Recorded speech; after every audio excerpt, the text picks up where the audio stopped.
उनका गुणनफल 525 है, संख्याओं का एलसीएम ज्ञात करें। चलो इसको मैं समझाता हूं, कोई दिक्कत नहीं। बच्चों मैंने मान लिया कि दो संख्याओं का हाईएस्ट कॉमन फैक्टर है h। मैंने मान लिया संख्याओं का हाईएस्ट कॉमन फैक्टर h है। अरे बार बार लिखवाने में क्यों मेहनत करवाते हो? h का मतलब हाईएस्ट कॉमन फैक्टर है। संख्या क्या होंगी? h x और hy। संख्याओं का योगफल क्या है? h into x plus y। सवाल में इसकी वैल्यू 50 दी है।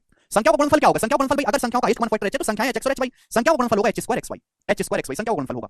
इसकी वैल्यू सवाल में 525 दी है, 525 दी है इसकी वैल्यू 525।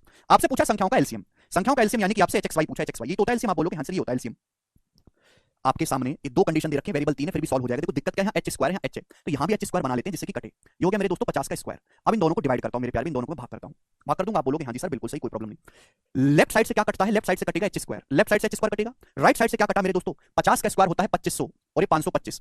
राइट साइड से मेरे दोस्तों क्या कटा? राइट साइड से कटेगा 25 से। ये 25 से कटेगा मेरे दोस्तों 100 बार। ये 25 से कटेगा, 25 दूनी 50, 25 से कम 25। लेफ्ट साइड से h स्क्वायर कटा है, राइट साइड से 25 से काटा है, 25 से, यानी कि h स्क्वायर की वैल्यू ही 25 है, यानी कि हाईएस्ट कॉमन फैक्टर जो वो 5 है।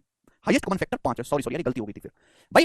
एचसीएम जो होता है वो हाईएस्ट कॉमन फैक्टर होता है। लेफ्ट साइड से h स्क्वायर कटा है, राइट साइड कौन से नंबर से काटा है? 25 से तो काटा, 25 के अलावा और किसी से काट सकते हो, तो हाईएस्ट कॉमन फैक्टर यहां से 5 आया। h स्क्वायर बराबर 25, तो यानी कि h की वैल्यू 5। ठीक है भाई। अगर आप ऐसा करोगे तो बच्चों बचेगा क्या? ये बचेगा x प्लस वाई का होल स्क्वायर, और नीचे क्या बचेगा बच्चों? x प्लस वाई का होल स्क्वायर बटे xy, और बराबर आ गया जी 100/21।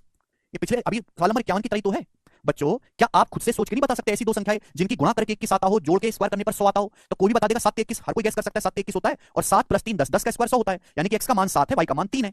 संख्या पूछता तो एक संख्या 35 आ जाती, 5 7 35, दूसरी संख्या 15 आ जाती। एलसीएम पूछा है तो 5 गुणा 7 गुणा 3, यानी कि मेरे दोस्तों 105 आएगा, 105। 105 इस सवाल का आंसर हो, मैंने गलती कर दी थी।